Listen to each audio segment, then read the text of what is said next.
On spotlight ang holding hands moment ni Sparkle star Kailin Alcantara at basketball player na si Kobe Paras habang naglalakad sa parking lot sa Taguig City. Sabi ng kumuha ng video, galing ang dalawa sa isang bar. Nang tanungin si Kai recently sa real score nila ni Kobe, we are friends, and whatever is happening is happening. I don't know. I feel like I'm not in the position to say anything about it. Pero masaya ka? Yes, I am happy. I'm better.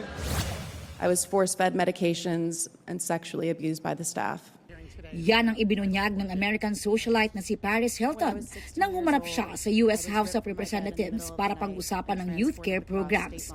Nangyari raw ang pang-aabuso habang nasa residential youth treatment facility siya sa Utah kung saan dapat daw ay napapangalagaan siya.